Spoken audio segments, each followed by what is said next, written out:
Atenção cruzeirenses da rede 6-1 para o top de 6 segundos.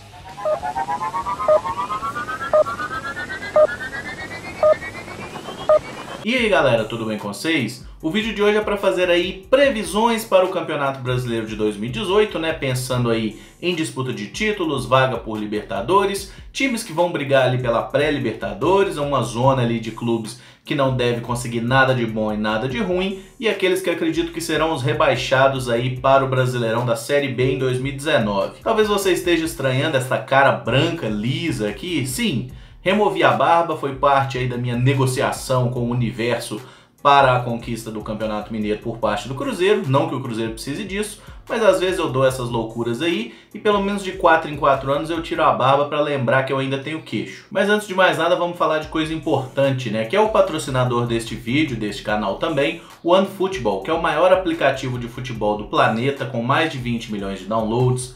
No aplicativo você vai encontrar informações sobre futebol, você pode selecionar a equipe que você torce, inclusive pode selecionar mais de uma equipe. Ali você acompanha a escalação do time, informações, notícias do dia a dia, placar dos jogos, também você pode, né, acompanhar durante a partida ali, acompanhar o minuto a minuto, enfim, é um aplicativo muito completo. Eu uso, acredito que se você gosta de futebol, torce para um time, também vale a pena tê-lo aí no seu celular. E o melhor disso tudo é que o aplicativo é 100% gratuito, né? Ele está disponível tanto para Android quanto para iOS, então não tem desculpa para você não ter o OneFootball, que é sem dúvida nenhuma o melhor, né? Além de ser o maior, é também o melhor aplicativo de futebol que existe aí no mercado. E caso você queira baixá-lo, o link para fazer o download está aqui na descrição desse vídeo, beleza? Pois bem, então vou começar o vídeo falando dos times que acredito que vão disputar o título aí do Campeonato Brasileiro. Se você acompanha o canal há mais tempo, viu que o ano passado eu fiz uma certa burrada. Por quê? Em vez de colocar 4 times em cada grupo, eu fiz 4 grupos apenas com 5 times, né? E claro que pode ser que a gente tenha 5 times na Libertadores, isso tudo depende de como vai ser a questão do campeão da Copa do Brasil, também do campeão da Libertadores para abrir mais vagas, né? Mas dessa vez resolvi fazer diferente, eu acho que fica um pouco melhor e mais organizado assim, fazer então 5 grupos e cada um deles com 4 times, tá? Então serão 4 postulantes ao título, 4 times que eu acredito que vão para a Libertadores, 4 postulantes aí a pré-Libertadores ou Sul-Americana, né? 4 times que eu acho que não vão a lugar nenhum e os 4 rebaixados. Os meus 4 candidatos a título não são aí nenhuma surpresa, tá? Coloquei nessa lista Palmeiras, Flamengo, Grêmio e Cruzeiro. Para mim são os 4 elencos mais fortes e os times também mais interessantes aí do futebol brasileiro. Alguns deles precisam ainda de muitos ajustes, né? Porque tem muitos jogadores bons, mas ainda não conseguiram jogar todo o potencial. E nisso a gente consegue usar muito como exemplo o time do Flamengo, né? Que não consegue render tudo que a gente imagina que pode. E eu até coloco o Cruzeiro nessa também, que é um time que mesmo tendo qualidade, tendo ganhado Copa do Brasil ano passado e também o Mineiro esse ano, a gente sabe que tem qualidade e precisa render mais para conquistar os grandes títulos de 2018. O Palmeiras obviamente está nessa lista até por todo o investimento que faz e por ser sim um dos grandes protagonistas do futebol brasileiro nos últimos anos, e o Grêmio também, né, time que ganhou nos últimos 2 anos aí Copa do Brasil e Libertadores, é sim um forte candidato também a ganhar o Campeonato Brasileiro, até porque tem talvez o time mais ajustado, né, entre todas as equipes da primeira divisão, pelo menos aquela que joga um futebol coletivamente mais interessante ali. Surpreendentemente eu não coloquei nessa lista o Corinthians, que é atual campeão, e eu acho que o Corinthians, assim como era no ano passado, ele é um candidato a Libertadores. Mas é óbvio, né, que caso todo mundo renda mais do que a gente imagina que pode, como aconteceu no ano passado, o Corinthians tem sim condição de chegar a brigar para ser campeão e tudo mais. Só que o Corinthians esse ano sente ainda muito a falta de um camisa 9, né? Então se o Corinthians conseguir um bom centroavante aí para a temporada, eu acho que fará sim uma boa exibição, né, nesse Campeonato Brasileiro e vai poder defender bem o seu título aí. Além do Corinthians, eu coloquei aqui como postulantes a essa vaga na Libertadores os times de Santos, o São Paulo e também o Atlético Mineiro. Isso porque o Santos é um time com muito jogador jovem e são jogadores que parecem estar mostrando uma maturidade maior, né? O Santos está praticamente a temporada toda sem o Bruno Henrique, que era o principal jogador do time, mas que teve um problema no olho, acho que na estreia da temporada. Tem o Gabigol, que é sim um bom atacante, tem uma meninada muito talentosa e o Vanderlei, que segue como um dos melhores goleiros do futebol brasileiro. Além disso, o time do São Paulo eu acho que tem muitas boas peças e acredito muito que o Aguirre vai conseguir encaixar bem esse time. Acho o Diego Aguirre, por sinal, um grande treinador. E com relação ao Atlético Mineiro, eu acho que é um time que não tem um grande elenco, né? Eu acho que o elenco do Atlético Mineiro, ele é bem, assim, carente em alguns setores. Mas como time, deu para ver que eles têm melhorado muito nas mãos aí do Thiago Largue, que ainda é um treinador meio interino aí, mas a gente já vê ele como treinador do Atlético, né? Nenhum interino fica aí 10 ou mais jogos no time. E se a gente for observar numa análise bem criteriosa mesmo, todo treinador no futebol brasileiro é interino, né? Se perder 3, 4, o camarada cai. Então, assim, eu acho que o Atlético Mineiro tem bons jogadores, tem um 11 inicial bem forte, impôs muitas dificuldades ao Cruzeiro na final do Campeonato Mineiro. No fim das contas, o Cruzeiro saiu com a taça, mas o time do Atlético também está fortalecido para a disputa da temporada. Não vai ser um adversário fácil para ninguém. Nesse terceiro grupo aí de pré-Libertadores Sul-Americana, acho que o time que eu coloquei mais surpreendente aqui é o Internacional, que vem da Série B, né? E coloquei nesse grupo também Atlético Paranaense, Bahia e Vasco. Bahia campeão estadual, que eu acho que tem um time bem interessante, tem jogadores muito talentosos ali do meio pra frente. Já no Vasco eu acho que o trabalho do Zé Ricardo é muito bom e mesmo tendo uma defesa meio problemática, é um time que vem conseguindo achar soluções. Eu acho que o Zé Ricardo tem sido um dos melhores treinadores do futebol brasileiro nos últimos tempos.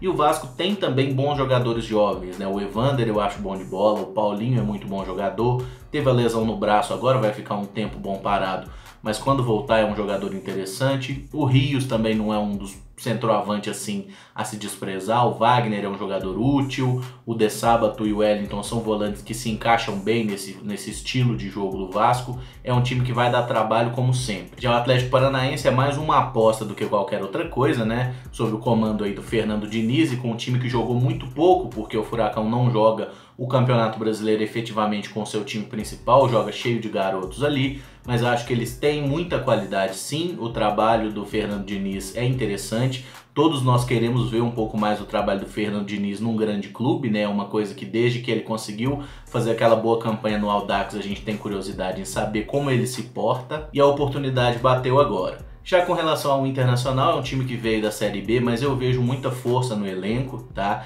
Especialmente quando o Inter conseguiu vencer o Grêmio por 2-0 naquele jogo de volta e botar o Grêmio contra a parede, impor dificuldades. A gente viu ali que o time do Inter consegue crescer em momentos decisivos, né? Às vezes nem consegue o resultado efetivamente, mas conseguiu dar uma resposta ao seu torcedor e isso anima muito, né? Pelo menos a torcida do Colorado.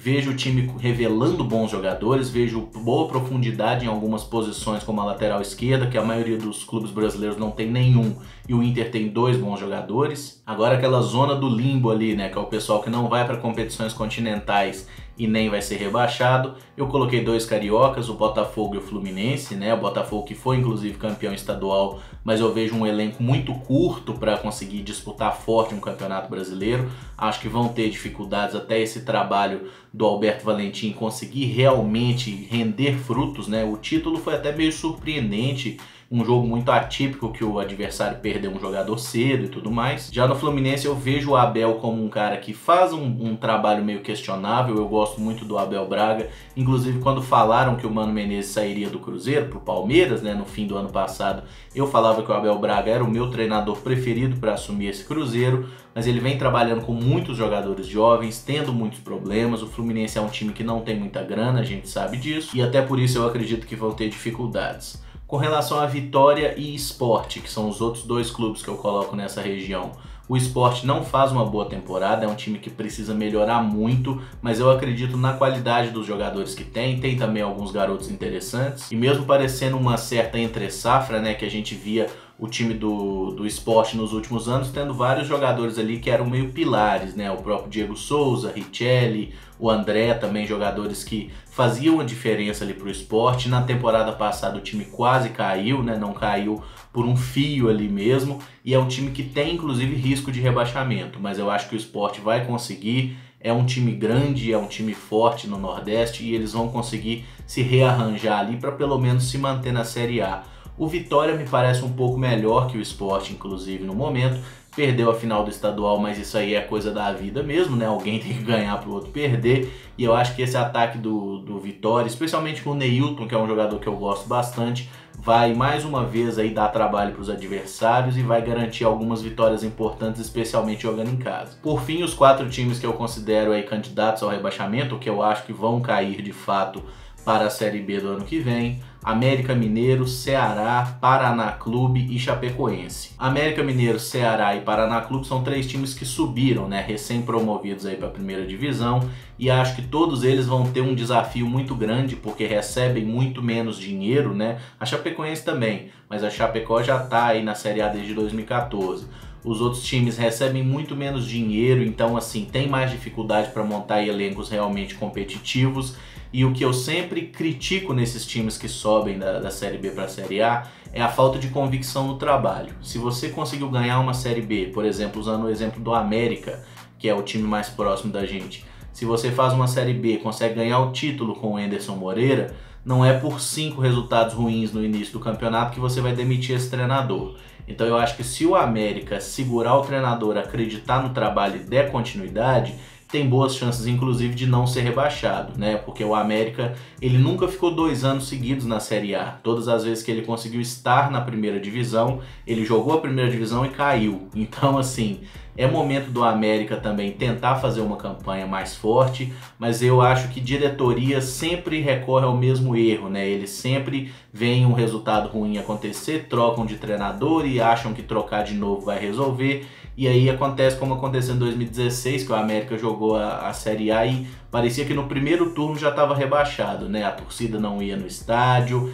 eram sempre jogos vazios. Então, assim, o América também precisa fazer um pouco mais para tentar se manter na primeira divisão e a diretoria precisa não fazer cagada. Falo a mesma coisa da Chapecoense, que eu vejo como um elenco enfraquecido em relação até mesmo ao ano passado, em que surpreendentemente foram parar na pré-Libertadores, né? Depois de brigar na parte de baixo durante a maioria do Campeonato Brasileiro. Sinceramente, não vejo grandes possibilidades da Chape repetir uma grande campanha e acho que vai ser um brasileiro bem duro para eles aí, vão ter dificuldades sim. O Paraná Clube também é outro time que vai ter dificuldades, mas tem aí as suas chances de se manter, mas eu confesso que não acredito. E o Ceará tem alguns jogadores interessantes, por exemplo o Arthur, né, que é um destaque lá da base, está marcando muitos gols, é o artilheiro do Brasil aí na temporada. Se o Ceará conseguir segurar os seus jogadores, principalmente esse menino Arthur, que parece ser um atacante bem interessante, acho que é um time forte aí, especialmente jogando dentro de casa. Mas eu acho que o Ceará vai ter muitas dificuldades, justamente pela falta de profundidade do elenco, né? Você olha os jogadores do Ceará, a maioria deles são jogadores de pouca experiência em primeira divisão. Até por isso acho que eles vão ter aí dificuldades sim no brasileiro e aponto esses 4 aí como os meus prováveis rebaixados. Bom galera, dei palpite pra caramba aí, agora deixa os seus aí nos comentários, faz também a sua lista, né, de quem deve ser campeão, né, os candidatos a título, candidatos a Libertadores, Sul-Americana e a Zona do Limbo e também os rebaixados. Deixa aí nos comentários, vamos trocar uma ideia, vamos ver no fim das contas aí quem acerta mais esses palpites. Ano passado, inclusive, eu mais errei do que acertei, né? Enfim, vamos ver se temos sorte melhor esse ano, beleza? Se gostou do vídeo, deixa o like aí, se inscreve no canal caso não seja inscrito, usa os comentários para manifestar as suas opiniões. Muito obrigado por acompanhar, um abraço e até o próximo vídeo. Valeu!